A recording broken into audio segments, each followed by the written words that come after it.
بسم اللہ الرحمن الرحیم۔ السلام علیکم۔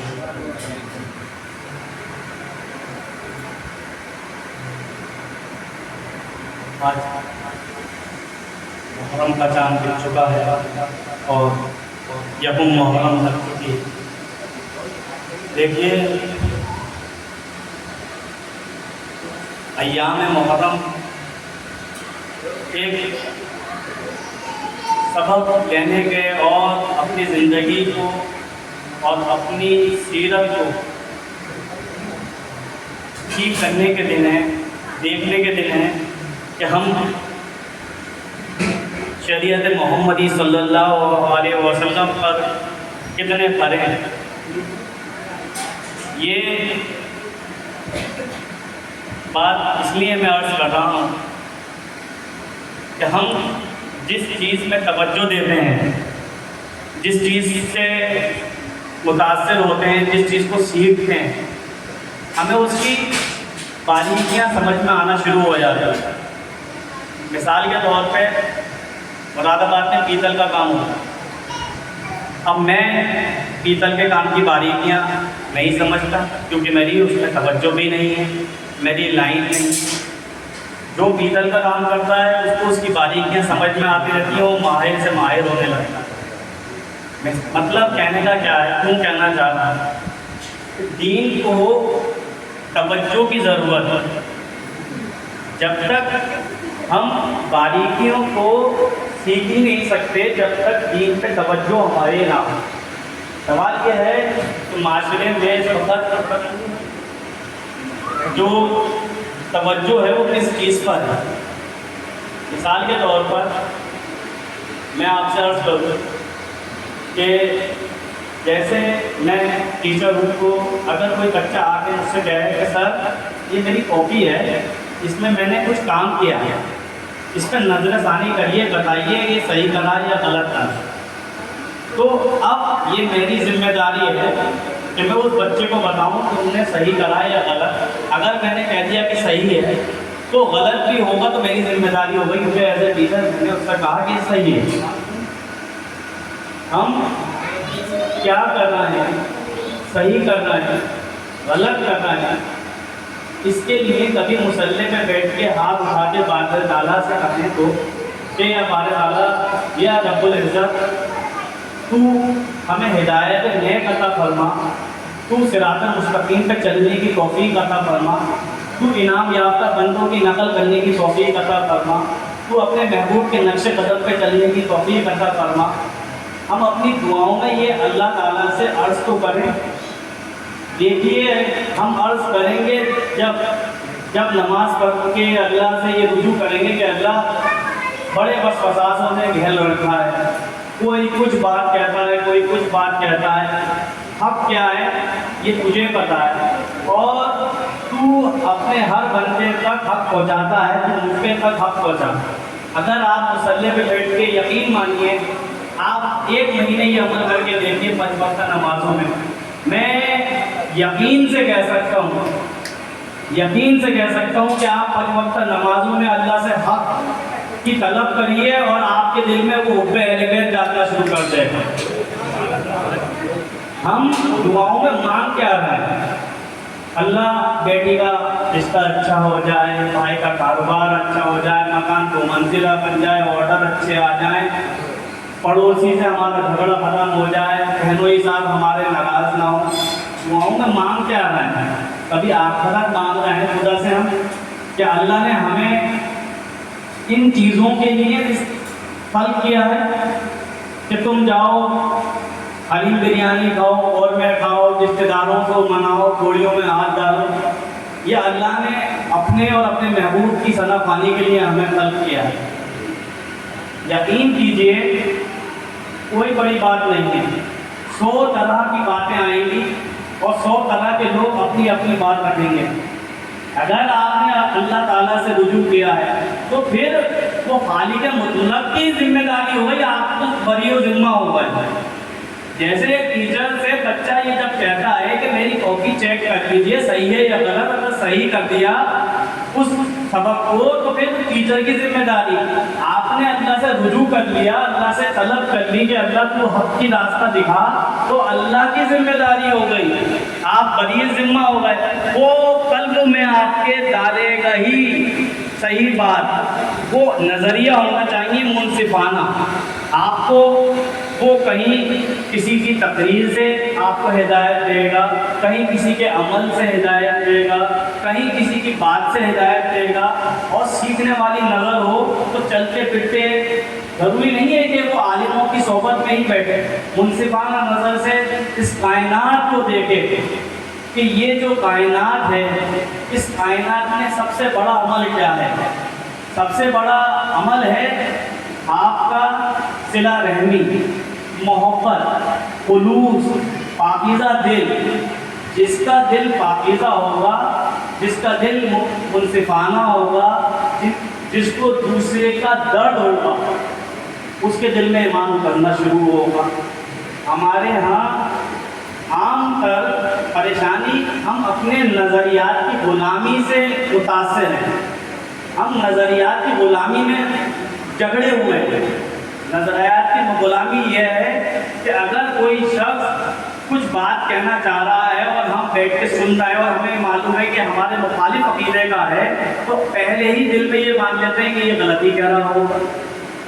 نظریات، اب اس نے کتنی بھی اچھی بات کہتی متاثر ہی نہیں ہوگی، کیونکہ ہم غلام ہیں اس سوچ کے جو یہ کہتی ہے کہ اس لائن سے آگے مت بڑھو۔ کبھی سوچو کہ اس دور میں کیا چیز مشکل ہے؟ اگر آپ سے کتابیں کسی زبان میں پڑھنا نہیں آتی، تب بھی آپ کسی علماء کی اپنے موبائل پہ ویڈیو سن تو سکتے ہیں، اور پڑھنا آتا ہو تو جس زبان میں پڑھنا آتا ہو اس زبان میں آپ دین پڑھ سکتے ہیں۔ ضروری نہیں کہ آپ کو اردو، فارسی، عربی کے کوئی بہت بڑے عالم ہو۔ سوال یہ ہے کہ ہماری توجہ ہی نہیں ہے اس طرف، اور پھر بحثم بھاسی مباحثے ہوتے ہیں کہ یہ غلط، وہ غلط۔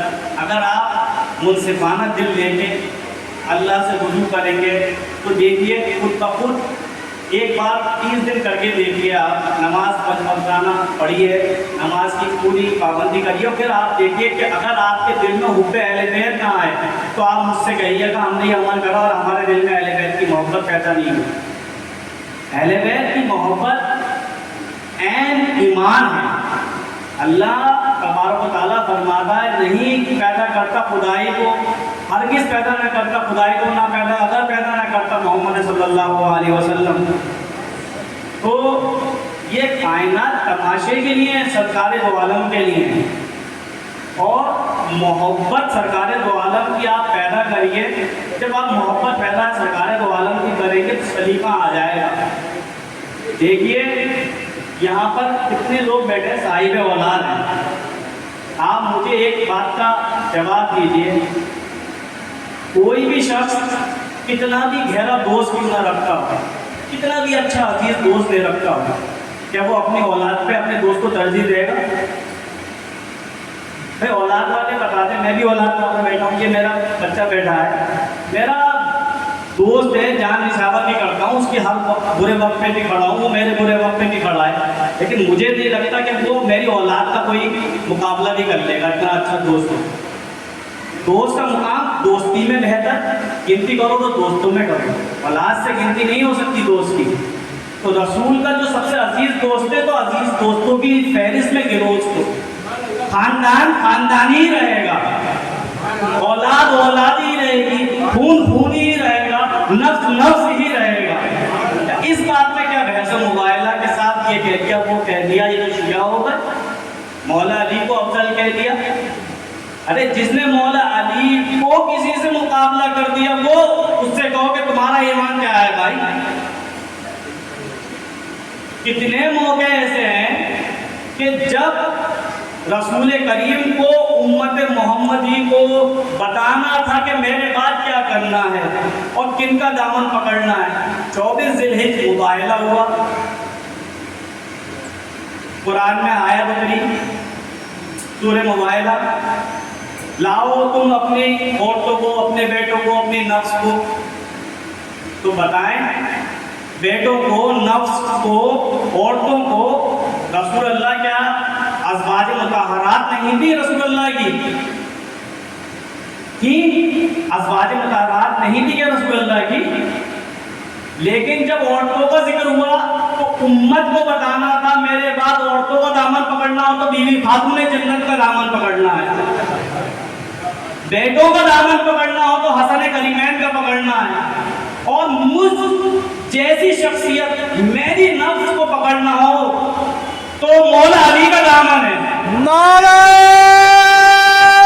حیدری، لبیک یا حسین، لبیک یا حسین، نعرہ حیدری۔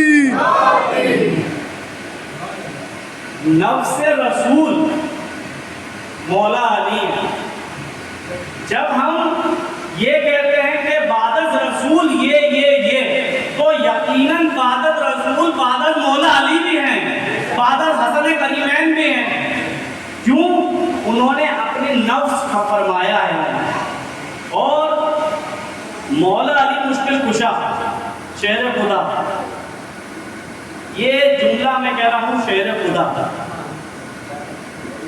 اب لوگ کیا کرتے ہیں، مولا علی کا نام لکھتے ہیں اور ایک شیر جو جنگل میں ہوتا ہے اس کا تصویر لگا دیتے ہیں۔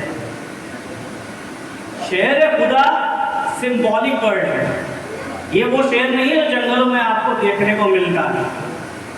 جنگل میں سب سے جرار، سب سے طاقتور، سب سے ہوشیار، سب سے بہادر اگر کوئی ہوتا ہے تو وہ شیر ہوتا ہے، اور اللہ کے گھر میں سب سے بہادر اور جرار اگر کوئی ہوتا ہے تو طاقتور کوئی ہوتا ہے تو اسے مولا علی کہتے ہیں، تو اللہ کا شیر ہے۔ حیدری حیدری حیدری، اللہ کی طاقت کو، اللہ کے جلال کو، اللہ کے انصاف کو مولا علی کہتے ہیں۔ یہ تخیل مت بنائیے، اس کا لوگ کچھ نہ کچھ معنی نکال دیتے ہیں، گستاخانہ کوئی بات نہ ہو۔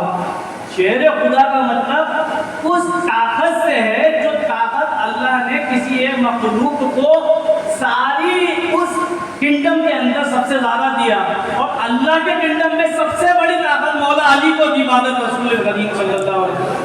یا علی مولا، یا علی مولا، یا علی مولا، نعرہ حیدری۔ دوسری بات، ہم عاشق رسول کریم صلی اللہ علیہ وسلم، ہم کہتے ہیں کہ رسول اللہ کے در کے کتے ہیں، قلب در ہیں۔ اب مخالف سوچ رکھنے والے کہتے ہیں کہ کتے کو تو فرشتے نہیں آتے، جہاں کتا ہو تو تم کتے ہو تو تمہارے پاس فرشتے نہیں آئیں گے۔ کتا سب سے وفادار جانور ہے، اگر مالک نے روٹی نہیں ڈالی ہے تو دوسرے کی درگاہ پہ جا کے زبان نہیں لٹکاتا، وہ واقع سے رہے گا لیکن مالک کا وفادار رہے گا۔ وہ لوگ کیا سمجھیں جنہوں نے 10 سال ایک کو چیک کرا، 10 سال اس کو چیک کرا، 35-40 سال ہوئے جب داڑھی میں چند بار بنے تو وہ خود پیر بن کے کھڑے ہو گئے کہ یہ بھی غلط، وہ بھی غلط، یہ بھی غلط۔ 10 سال میں نے ان کی ایمپیئر بھی چیک کرے، 10 سال ان کے وولٹ بھی چیک کرے، اور اب سب سے زیادہ بیٹری میرے پاس آ رہی ہے۔ تو جو لوگ در بدر بدلتے ہیں ان کی وجہ یہ ہے کہ وہ اللہ سے رجوع ہی نہیں کرتے حق کے لیے۔ اللہ سے رجوع کرو، ایک در پہ وہ باندھ کے مستحکم کر دے گا تمہیں۔ اب وفاداری ایسی چیز ہے جو اللہ تبارک و تعالیٰ کے سب سے محبوب ترین عمل ہے۔ ہم تمام لوگ مسجدوں میں ممبروں پہ دعا کرتے ہیں اللہ ہمیں عقل سلیم عطا کر۔ اب اس جملے کا کیا معنی ہے؟ عقل سلیم اس چیز کو کہتے ہیں کیا بہت زیادہ ذہین، چلاک، دوسروں کو بیوقوف بنانے والا یا نئی ایجاد کرنے والا، یہ عقل سلیم ہے کیا؟ جس نے یہ بلب بنایا تھامس ایڈیسن، تو اللہ نے اسے عقل سلیم دی تھی کہ بلب بنایا اس نے؟ یا جس نے ایٹم بم بنایا آئنسٹائن کو سب سے بڑی عقل سلیم کرتا کیا وہ کہ اس نے ایٹم بم بنا دیا؟ عقل سلیم اس کو ہے جس کو بندگی خدا بندی آ گئی. اب رسول اللہ صلی اللہ علیہ وسلم نماز پڑھا رہے ہیں، دل میں خواہش ہے قبلہ اول مسجد اقصیٰ کی طرف منہ کر کے نماز پڑھا رہے ہیں. دل میں یہ خیال ہے کہ کاش ایسا ہوتا کہ میں اپنے جد اعلیٰ حضرت ابراہیم کے تخلیق کرتا کعبے کے طرف تعمیر کرتا کعبے کی طرف رخ کر کے نماز پڑھوں. نماز کی کیفیت میں جبرائیل امین آتے ہیں اور کہتے ہیں یا رسول اللہ، اللہ کہتا ہے کہ آپ کعبے کے سمت اپنا رخ کر لیں. رسول اللہ نے نیت کی کیفیت میں قبلے سے کعبے کی طرف رخ کرا. 10 صحابہ جنہوں نے اس میں اپنی عقل کو دخل نہیں دیا، جنہوں نے کہا کہ رسول نے کہا ادھر نماز ہوتی ہے تو ادھر، اور ادھر ہو رہی ہے تو ادھر سے صرف اتنا سا حصہ، اتنا سا رخ موڑا. اللہ نے انہیں مبشر قرار فرمایا. یہ ہے عقل سلیم کہ جب رسول کی بات ہو تو اپنی عقل کا ٹوکرا گھر پہ چھوڑو. تمہاری عقل وہاں تک پہنچ ہی نہیں سکتی. تمہاری عقل میں آ جاتے تو رسول اللہ تو تم ولی برحق نہیں ہو جاتے.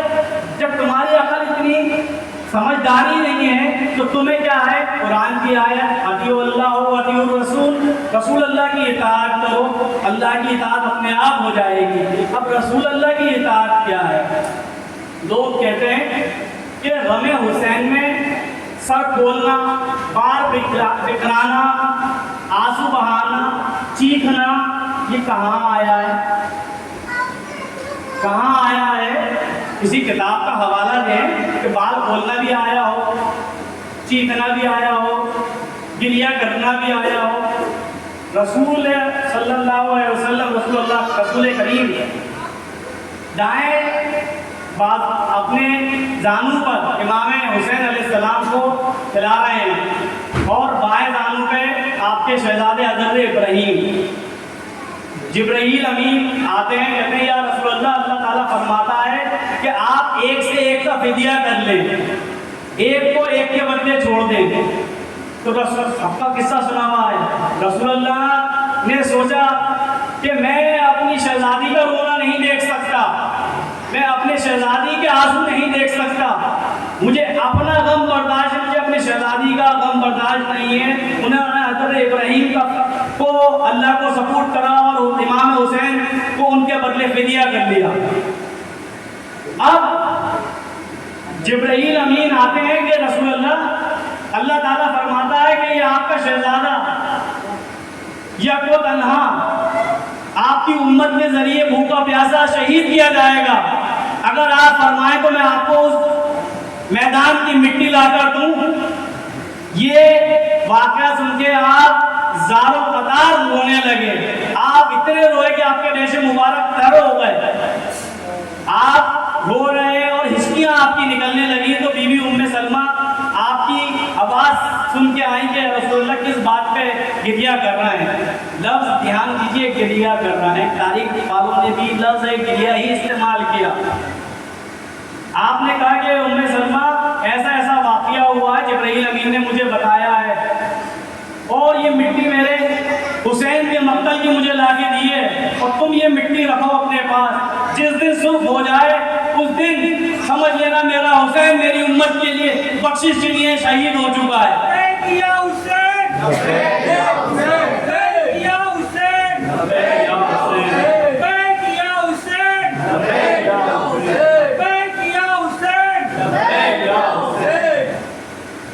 آپ کی اور ازواج بھی تھی. بی بی ام سلمہ کا ہی کیوں ذکر کیا؟ کیونکہ رسول کریم صلی اللہ علیہ وسلم کو معلوم تھا کہ کربلا کا جب واقعہ ہوگا تو صرف یہی آیات ظاہرہ میں ہوں گی. اور بی بی ام سلمہ بیان فرماتی ہیں کہ 61 ہجری 10 محرم کا دن تھا. میری آنکھ لگ گئی، ظہر کی نماز سے کچھ پہلے کا وقت تھا، میری آنکھ لگ گئی، نہیں معلوم کتنا وقت گزرا. میں نے دیکھا کہ رسول اللہ صلی اللہ علیہ وسلم کے بال بکھرے ہوئے ہیں، بال بکھرے ہوئے ہیں، ریش مبارک پہ دھول آلودہ ہے گریا کر رہے ہیں اور رو رہے ہیں اور ہزاروں قطار آنسو بہ رہے ہیں آپ کے.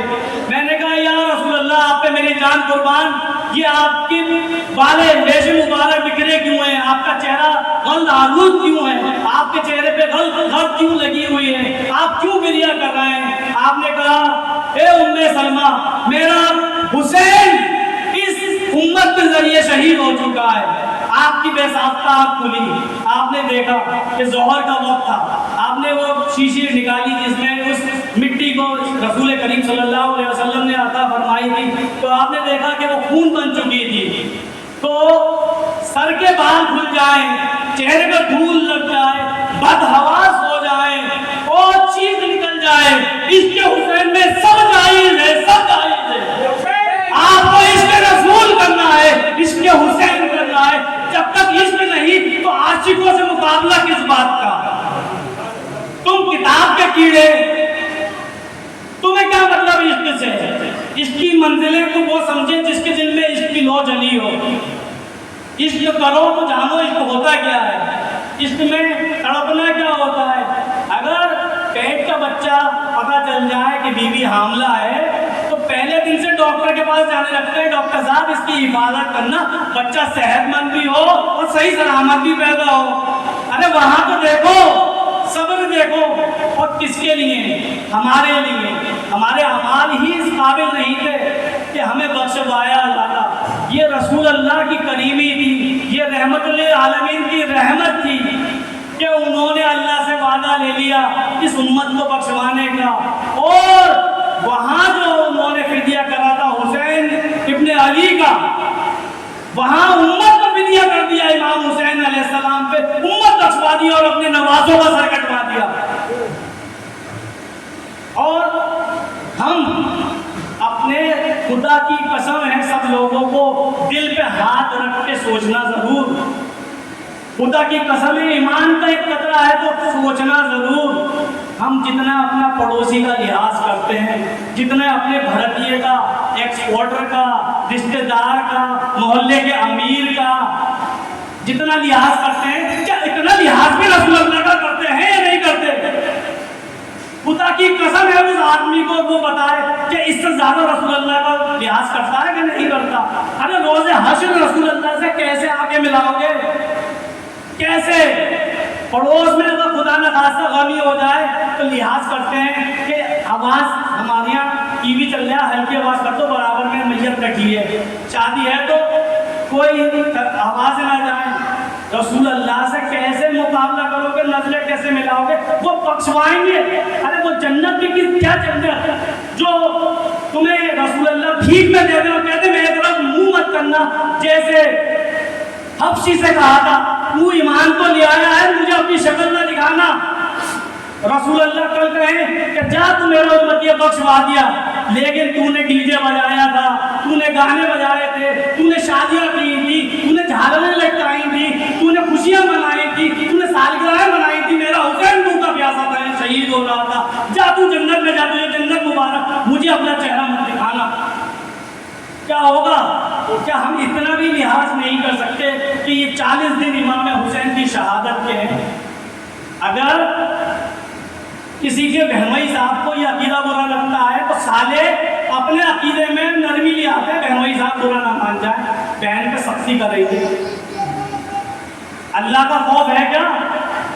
اللہ کے محبوب, اللہ کو جلال آ گیا, میرے محبوب کے گھر کے غم میں تو نے خوشیاں منائی تھی تو کون بجائے گا؟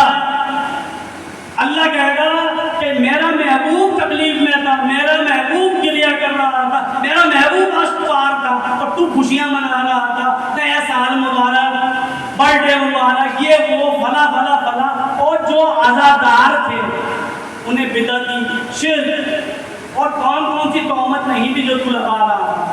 خدا کا واسطہ, کبھی تنہائی میں, کبھی تہجد میں, کبھی فجر میں, ایک بار منصفانہ طریقے سے, صرف ایک بار منصفانہ طریقے سے یقین کے ساتھ سوچو کہ جب قبر میں رسول اللہ کھڑے ہوں گے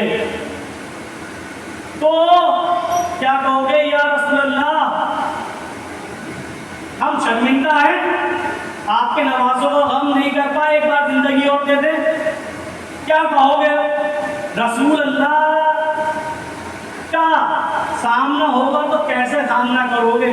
جب کوئی چیز کیمرہ کے آگے لگا ہوگا نا، یا کیمرہ ہے، یہاں کوئی الٹ پڑھانگ حرکت نہ کرے، سڑک پہ جلوس بھی جا رہا ہوتا ہے اور کوئی احتجاجی جلوس بھی ہوتا ہے تو کیمرے کے آگے سیدھے چلتے ہیں کہ کیمرے کے آگے ٹیڑھی میڑھی حرکت پکڑنے میں آ جائے گی، اور وہ خدا برحق جو تمہارے پوشیدہ حال سے بھی واقف ہے، اس سے کیسے چھپایا جائے گا؟ رسول اللہ کا در کا غم، رسول اللہ کی محبت، اس محبوب سے کیسے چھپاؤ گے؟ اس پروردگار سے کیسے چھپاؤ گے؟ کس بات کا ہمیں شرم ہے؟ اگر میں آج یہاں سے گھر جاؤں اور میں مر جاؤں اور صبح میری تدفین ہو تو میرے پاس آج کیا ہے اللہ کے روبرو پیش کرنے کے لیے؟ میں آج کیا لے کے جا رہا ہوں؟ قبرستانوں میں ایک چکر لگا کے آئیں اور ڈائری مینٹین ہوتی ہے، اس ڈائری میں تدفین لوگوں کی 15 دن کی لسٹ دیکھ لے، آپ کو 2 دن سے بچے سے لے کے علیل جوان سے لے کے بوڑھے ہر قسم کا آدمی ملے گا۔ ایک بار قبرستان کا رجسٹر پہ نظر ثانی کو کر کے آئیں۔ ابھی تو ہم 30 سال کے ہیں، بڑا وقت پڑا ہے، جب ہمیں اپنی اگلی سانس کا نہیں پتا تو ہم اللہ کے روبرو کیا لے کے جانے والے ہیں، کیا ہدیہ اس کے پاس لے کے جانے والے ہیں؟ جو ملائکوں کی نمازوں کو بھی نہ قبول کرے، اس کی مرضی، وہ نماز لے کے جانی ہے جس میں سلی کا بھاؤ، عدد کا صحیح ہونا، سیمپل پہنچنا، یہ سارے خیال کے ساتھ نماز پڑھی تھی، اس نماز کا اللہ کا فدیہ دینے والے ہو، ہدیہ دینے والے ہیں ہم لوگ۔ میں کیا لے کے جاؤں؟ اگر میں آج مر جاؤں، صبح تدفین ہوں تو قبر میں رسول اللہ کی زیارت کروں تو کیا ہدیہ لے کے جاؤں؟ جب اگر میں مر جاؤں تو رسول اللہ اگر میری خوش نصیبی کے میرے قبر میں تشریف لائیں تو میں انہیں اپنے سب کپڑوں کا تحفہ دوں، تقریباً ترک کرنے کا تحفہ ہدیہ پیش کروں، وہ آنسو جو ان کے نوازوں پہ بہائے وہ ہدیہ کروں، وہ تانا زنی جو رشتہ داروں سے، پڑوسیوں سے، ایکسپورٹروں سے، بھرتیوں سے، ڈھلائیوں سے، بہنوئیوں سے، ساڑھوں سے، سمدھی سے چھیں، وہ ہدیہ کروں۔ آپ کیا سمجھتے ہیں رسول اللہ صلی اللہ علیہ وسلم اس ہدیے کو سب سے زیادہ مقبول سمجھیں گے؟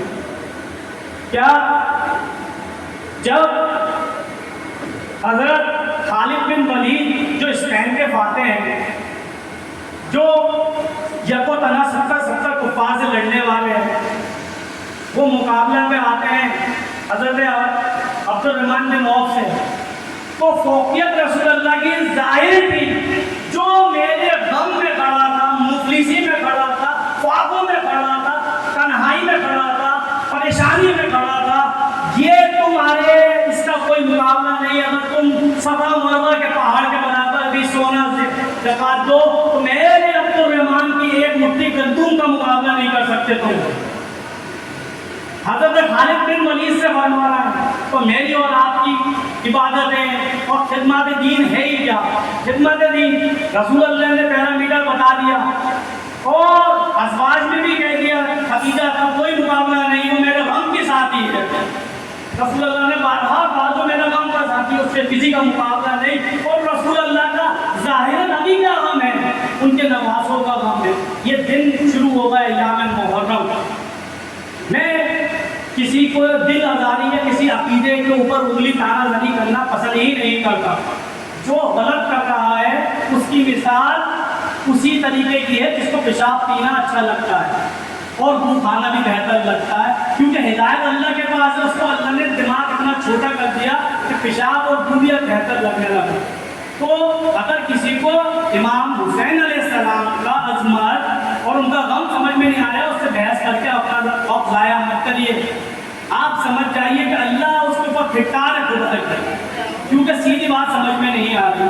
میں بس اتنا ہی آپ سب سے عرض کرنا چاہتا ہوں، اگر کسی کو میری بات سے کوئی دل آزاری ہو اس سے معافی چاہتا ہوں۔ وما علینا الا البلاغ۔